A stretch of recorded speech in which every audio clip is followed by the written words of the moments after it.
Today I come live once more on this Tuesday, the 25th of March. Earlier today, the People's Anti-Corruption Movement members had met today at the Granville Hotel Conference Center, and we have resolved that we will refer the Honorable James Marape, member for Taripori and Prime Minister of Papua New Guinea, to the Police Fraud and Anti-Corruption Directorate for bribing members of Parliament to sustain himself as Prime Minister of Papua New Guinea on the floor of Parliament. We have found it very necessary because some of his actions in the past, in the recent times have proven that he is not a fit and proper person to continue in the office of the Prime Minister. Yesterday, the social media platform Meta Facebook, or Facebook Meta, has been shut down in Papua New Guinea on the orders of the government, as we presume. And it has sent a shock throughout the world because they have now taken away our constitutional rights guaranteed for us to express ourselves on any medium, including the publication of newspapers and TV, and of course using social media platforms like Facebook, WhatsApp, and Instagram. So we think that it is only proper that we refer him to the Papua New Guinea Police Constabulary to be investigated, and we have got credible evidence that he had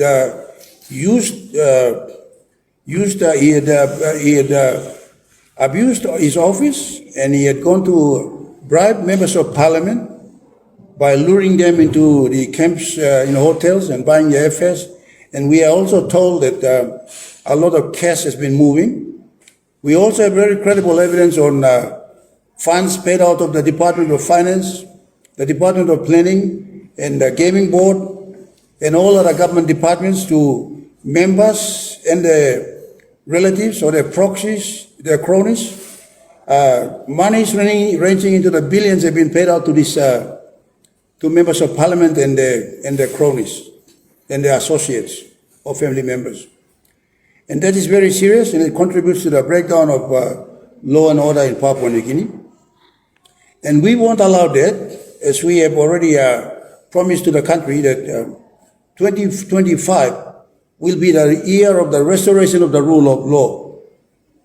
And with that, last year, the People's Anti-Corruption Movement had filed an application in court against the Minister of Finance at the time, Rainbow Paita, and the Prime Minister and Treasurer at the time, James Marape, for the non-accountability of public finances for the last 10 years, since he took over as Finance Minister in the under the O'Neill regime in 2012 up till the current times.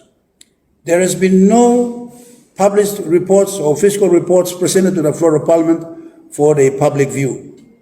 And that is a very serious breach of the Public Finances Management Act, and that matter has yet to be resolved. We have been called into court 3 times last year, and that the matter has never been heard. Last month, I have written to the Chief Justice to appoint a judge immediately to preside over this matter, so that the Finance Minister and the Prime Minister will show cause as to why they have not been able to comply with the Public Finances Management Act. Secondly, we have also complained to the Police Commissioner. We registered a complaint on his office on the 2nd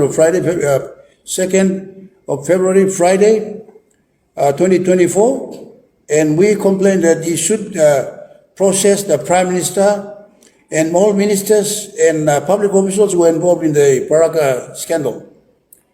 Now, since he had failed to process the Prime Minister and the former Finance Minister and Prime Minister, we have obtained an application in court, OS number 52 of 2024, which we will shape together with another writ of summons we obtained last week WS number 53 against David Manning as Commissioner for Police over his allegation of rape of Flora Maso in Kimbe in the year 2000 when he was involved in the elections as a commander of the mobile task force in Kimbe. With these outstanding matters, we will also file a complaint against the police commissioner for the police to arrest both the Prime Minister and the police commissioner and process them according to law. We have enough evidence that the Prime Minister had used bribery to lure members to defeat the motion of no confidence on the 24th of August, and again to force Parliament or the Parliamentary Business Committee to defy a motion of no confidence introduced in the November session against him. And he has further proceeded to interfere with parliamentary legislation. He has interfered with parliamentary proceedings. He has parliamentary proceedings to amend the Constitution to give him a complete full term. And there is nothing wrong with that, except that he does not seem to be a fit and proper person from his performance in the last 12 years. We've had the privilege of receiving the Connect PNG program, which was tabled on the floor of Parliament through a whistleblower, and we've gone through these details of the payments, and we have discovered or uncovered that many of those contracts did not comply with the Public Finances Management Act, in that they did not go before a proper procurement process. And interestingly, some of those companies implicated are related to the Prime Minister by way of his one company is owned by his cousin, and his cousin and the Prime Minister are also shareholders and partners in another company. And that particular company, Ipwen's Construction, was given a forward contract of 3.5 billion. And in 2023 to 2024 alone, 750 million kina has been paid to that particular company. Additionally, we've also seen a flurry of check payments coming out from the Department of Treasury and Finance to projects and to companies related to members of Parliament.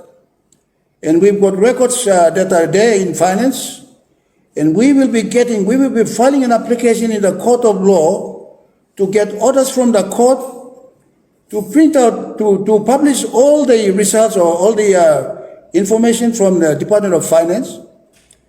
And we will get the police, we will get the court order to order the police to do a forensic on these companies and how they are related to the members of Parliament. And if possible, we will ask the court to go through the accounts of all members of Parliament who have been siding with Marape without questioning his integrity as a leader of this country. We are talking about the 85 MPs who are willing to die with James Marape. We believe and we are convinced beyond any reasonable doubt that they have received bribes from the Prime Minister, and we will get the courts of this country to make an order that all members of Parliament who have been bribed by Marape be investigated, their accounts are checked at the banks, so as their personal properties and vehicles and any gifts that they may receive or their children or their spouses have been receiving. With that, also, we are calling upon the people of Papua New Guinea that since the system, the law enforcement agencies, such as the police and the judiciary, are not functioning as we expect them to function, there is a complete breakdown in law and order.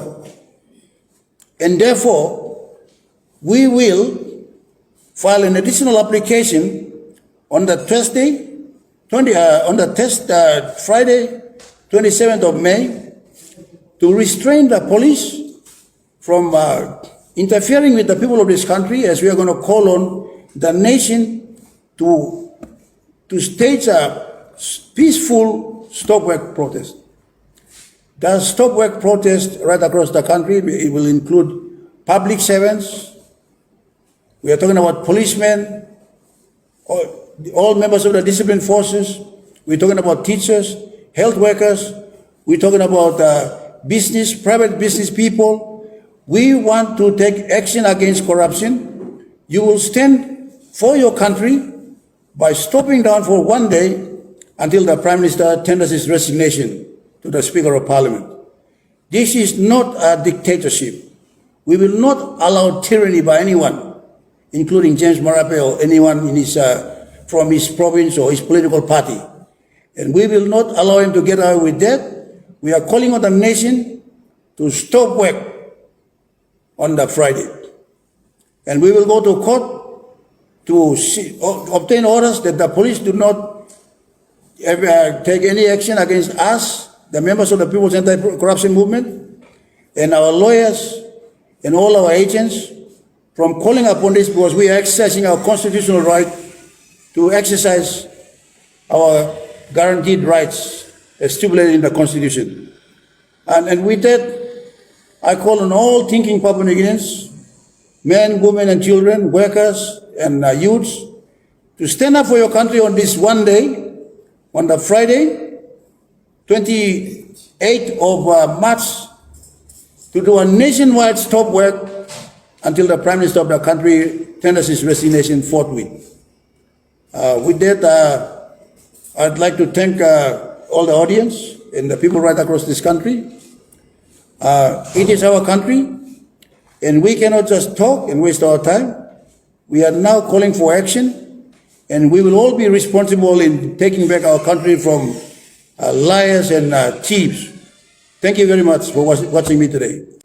John Endemongo Koa, you know, I'm president of the People's Anti-Corruption Movement, and we've just passed a resolution today that we should endorse this decision, and our lawyers will be going to court on Friday to get the necessary applications to have the Prime Minister and the Commissioner of Police